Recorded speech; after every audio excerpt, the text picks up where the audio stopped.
Halo teman-teman, saat ini kita akan belajar tentang penyajian data. Saat membaca media atau berita tertentu, pernahkah teman-teman melihat data yang menunjukkan dalam bentuk tabel, diagram, atau grafik? Misalnya grafik pertumbuhan ekonomi di suatu daerah pada periode tertentu, atau tabel kunjungan ke perpustakaan. Baik grafik maupun tabel, keduanya termasuk bentuk penyajian data loh. Apa sih itu penyajian data?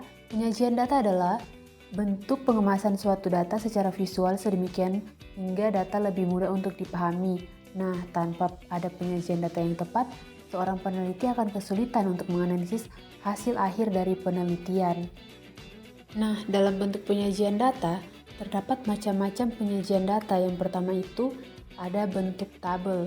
Nah, di dalam bentuk tabel ini juga tersaji dalam tabel baris dan kolom, yaitu tabel yang hanya memiliki satu kategori atau kelompok saja. Misalnya data yang kita peroleh dari hasil pengamatan di kotak pensil kita, ada pensil, pulpen, penghapus, rautan, dan lain sebagainya. Nah, data-data tersebut dapat digabung ke dalam satu kategori atau kelompok, yaitu jenis alat-alat tulis. Sehingga kita dapat menyajikan dalam bentuk tabel, baris, dan kolom, dan hasilnya akan berubah seperti contoh tabel frekuensi seperti yang di sebelah kiri ini.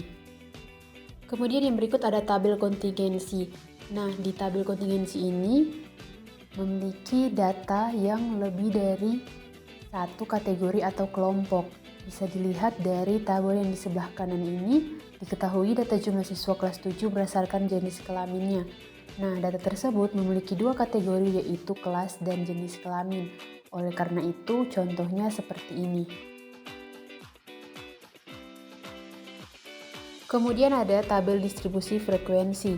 Nah, tabel ini digunakan untuk data yang dikelompokkan dalam suatu interval atau selang nilai. Setiap interval nilai memiliki frekuensi atau banyak data. Nah, biasanya kalau data yang diperoleh itu cukup banyak, kita bisa menyajikan dalam tabel ini agar bentuknya jadi lebih sederhana dan mudah untuk dipahami. Berdasarkan gambar di tabel sebelah kanan ini, diketahui data nilai ulangan harian matematika siswa kelas 7A. Nah, banyaknya siswa ada 30 dan nilainya juga beragam, mulai dari 61 hingga 100. Kemudian ada pun diagram. Diagram ini juga terbagi atas diagram batang atau diagram balok. Nah, penyajian ini dapat dikategorikan atau dikelompokkan, misalnya berdasarkan hasil nilai ulangan, jenis pekerjaan, hobi, dan lain sebagainya. Kemudian, penggunaan diagram batang ini biasanya tepat digunakan untuk menyajikan data yang variabelnya dalam kategori-kategori tertentu. Misalnya dalam jenis pekerjaan, data penjualan, dan lain-lain. Pada diagram batang, data akan digambarkan membentuk persegi panjang yang memanjang ke atas. Setiap persegi panjang harus memiliki lebar yang sama dan tidak boleh menempel antara satu dengan yang lain. Nah, misalnya ini terdapat data tinggi badan siswa kelas 7A. Nah, kita bisa membuat diagram batang dengan kita harus mencari tahu dulu banyaknya siswa pada masing-masing tinggi badan. Tetapi data yang diperoleh ternyata masih belum urut sehingga agak sulit untuk dihitung.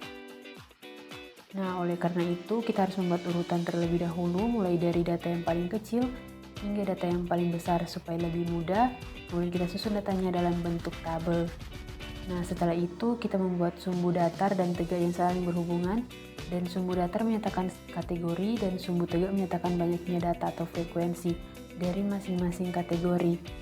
Nah, sehingga gambar setiap data satu persatu secara berurutan sehingga diperoleh gambar seperti berikut. Dari diagram batang tersebut, kita bisa melihat lebih mudah memperoleh beberapa informasi. Di antaranya tinggi badan terpendek siswa kelas 7A adalah 135 cm, tinggi badan tertinggi siswa kelas 7A adalah 139 cm, dan kebanyakan siswa kelas 7A memiliki tinggi badan 137 cm. Kemudian ada diagram garis. Nah, penggunaan diagram garis ini biasanya untuk menyajikan data yang berkesinambungan yang terikat dengan waktu. Contohnya jumlah siswa setiap tahun, penjualan sepeda motor setiap tahun, dan lain sebagainya. Nah, sesuai dengan namanya, pada diagram garis data akan digambarkan membentuk garis. Kemudian kalau data tinggi badan siswa kelas 7A kita buat ke diagram garis, hasilnya akan seperti ini. Kemudian ada diagram pie. Nah, biasanya digunakan untuk menyajikan data yang dapat dikategorikan atau dikelompokkan. Nah, penggunaan diagram lingkaran pada umumnya ditujukan untuk mengetahui proporsi suatu data terhadap keseluruhan data, apakah dominan atau tidak. Nah, pada diagram lingkaran, data akan digambarkan dalam bentuk lingkaran yang terbagi menjadi beberapa jurin. Untuk jurin ini dapat dinyatakan dalam bentuk persen atau derajat. Besarnya persentase dan derajat dipengaruhi oleh besar nilai atau frekuensi dari data, sehingga setiap jurin akan memiliki ukuran yang berbeda-beda.